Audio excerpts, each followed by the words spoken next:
Guys, the announcement for Frozen 2 has given me inspiration to start this new series of videos. I've been wanting to do it for a while, but I think it's so necessary right now. What I want to do here is do an animated character, possibly live action character, breakdown and discussion. And who better to start off than Elsa the Snow Queen with Frozen 2 coming? And my big question here is, why Elsa? Now, I am very much in love with Elsa. She's one of my favorite characters in the entire Disney franchise. And one of my reasons for thinking that about Elsa is when Frozen was first released, in that teaser trailer that we got that just showed Sven and Olaf, we didn't know anything about Elsa or Anna, for that matter. And people were really curious as to, like, who are the main characters? Where are the girls? Where are the princesses? So Disney really kept Elsa and Anna on the back burner until they released the Japanese trailer. And that Japanese trailer showed Anna, and it showed Elsa running away, but it also showed Elsa looking evil, like this. And it makes you wonder, is she evil? Like, what's her part in this movie? Is she the antagonist?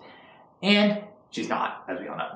But the fact that Disney made us question Elsa made us curious about Elsa. And trust me, the moment I saw that Japanese trailer, I was like, I need to know who this character is. Now, to quickly backtrack a second. Back in the early 2000s, Disney was planning to do a Snow Queen movie. Snow Queen was planned to do during Walt Disney's lifetime. It was shelved several times in Disney history, and they finally got the way to do it for Frozen. Back in 2002 and in 2007, when there was an announcement that Disney might be making the Snow Queen, I thought that was great, because it's like, oh, they're back to fairy tales, and the Snow Queen's pretty interesting. I mean, the legend of the Snow Queen, or the Snow Queen fairy tale, is really interesting to me. It's a little long, but it's good. And they didn't do it. And then, you know, when Frozen came out, it was this fairy tale movie that Disney has been pretty much trying to do for 70 years. So, you know, it has a lot of history to it. Like, the movie was in development hell for decades. Decades. But back to Elsa. In the Japanese trailer, Elsa looked evil. You know, we saw the scene of Elsa shooting magic, you know, from the mountaintop, and it looked like she was shooting in Arendelle. And like I said, you're really curious, like, what is Elsa's focus in the movie? And we find out Elsa and Anna are siblings too. So like, how is this relationship going to work? And then when you see the movie and you see how Elsa is a reclusive character, how she has a problem and she's afraid to come out with it, you connect to her. And a problem that I have with Frozen, that a lot of people I think have with Frozen, is Elsa is underdeveloped compared to Anna. So I think Frozen 2 is a great step in the right direction for Disney, and hopefully it'll be about Elsa herself. Now, in the movie of Frozen, you know, the most iconic scene being Let It Go. Now, Let It Go is an internationally popular song. Everyone loves this song, and for good measure. I mean, the animation in it is stellar. The theme and the message is great. The music and the melody is amazing. Now, also, Let It Go has a couple homages to other Disney movies. The scene when Elsa, you know, is getting her dress, or she's transforming her coronation dress into her ice dress. It's kind of like how Cinderella gets her dress for the first time in Cinderella. And the scene when Elsa shoots her arms out, or excuse me, stretches her arms out. It looks like Ariel from Little Mermaid. And the Little Mermaid is referenced in other times in Frozen 2, which I think is awesome too. And The Little Mermaid is my favorite film. Now, if you guys are liking this breakdown of the character, do you want me to do Ariel next? Just let me know in the comments below. I will gladly do Ariel next. So, you know, the Let It Go scene is really cool, and everyone likes that scene. But then after Let It Go ends, we don't know what she does.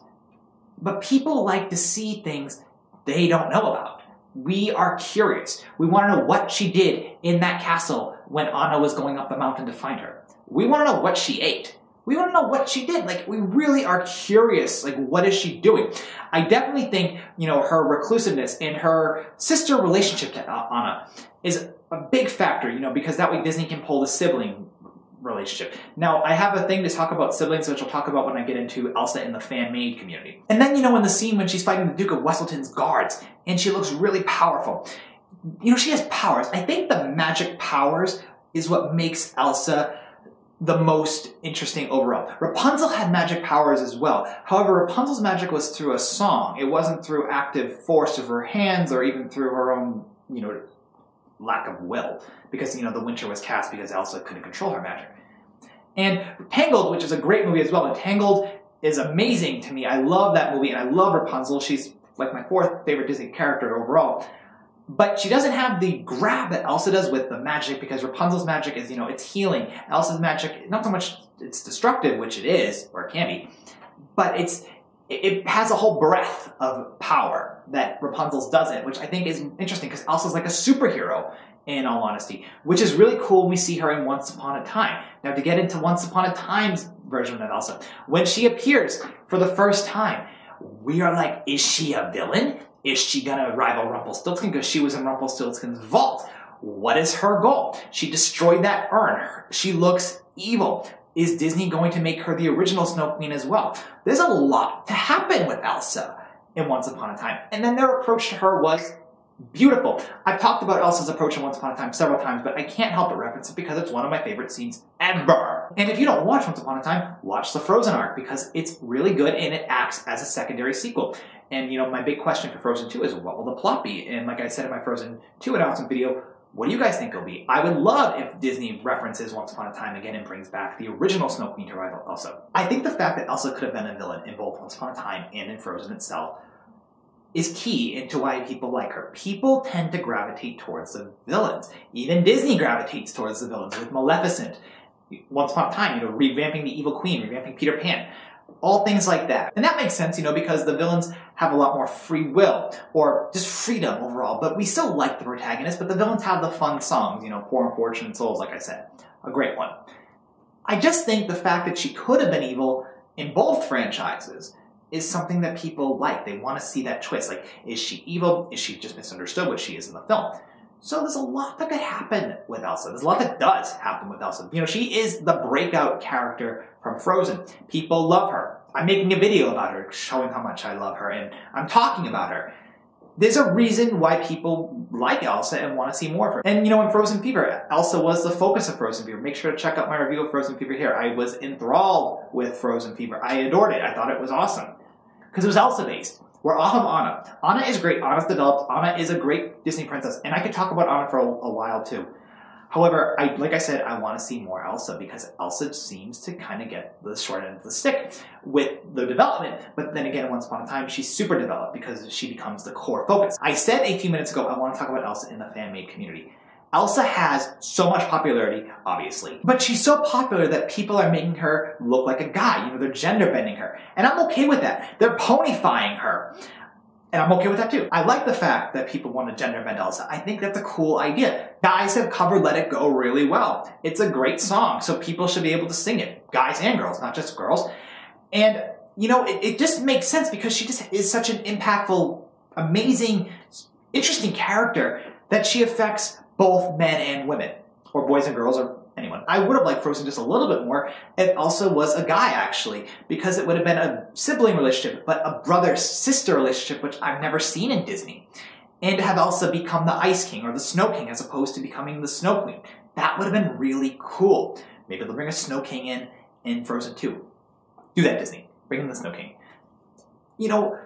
Then we have all the crossovers with Elsa. We have Elsa with Jack Frost. We have Elsa with Rapunzel. We have so many interesting crossovers because she's such an interesting character and she can fit into all these worlds. And the biggest one, obviously, is her and Jack Frost. But that's because they get along so well. Or her with Pitch Black, because Pitch Black in Rise of the Guardians is the embodiment of fear. He's the boogeyman, and that's Elsa's greatest weakness. So to have Elsa fight Pitch is an interesting thing. So Elsa fits all these categories. And the fact that she's so diverse and she's so powerful makes people want to talk about her and do things with her character. Gender bend, interact, sing her songs. So to wrap up this character breakdown, Elsa is the breakout character from Frozen. Makes total sense. It makes sense. She's the superpowered Disney princess. And also, there's a big thing, queen to princess, blah, blah, blah, blah. Disney wants her in the princess franchise because she's popular. The popular ones go in the franchise. That's just how it goes. Don't try to question it. Popular equals princess. Let me put it this way, Ted, in this video. When I saw Elsa at the end of Once Upon a Time, I was ecstatic. Ecstatic beyond all reason. I thought it was a great idea. I think it was fresh. I know why Disney did it, the whole marketing and money, because it does draw in a new audience, but Disney needs to make money. It's a company. Let them make money. That's fine. And I just feel that Elsa is a character that we all can connect to in some way.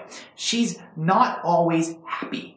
She's actually quite miserable most of her life. She has, I'm not going to call it a disease, but she has something she can't control.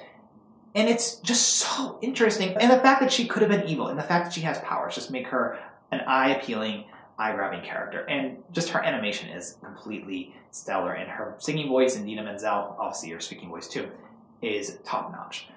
So, I really like the character of Elsa. I think she's great. So let me know what you guys think about Elsa. Hopefully this video does the Snow Queen, or as ABC calls her, the Ice Queen, justice. I just think Elsa is an awesome character, and I'm really happy that I got to make this video. So yeah, let me know what you thought about Elsa. Do you want to see another breakdown of the characters? I can do Beyond Disney too if you have a request. Let me know in the comments below. So thank you guys. I appreciate you watching, and bye.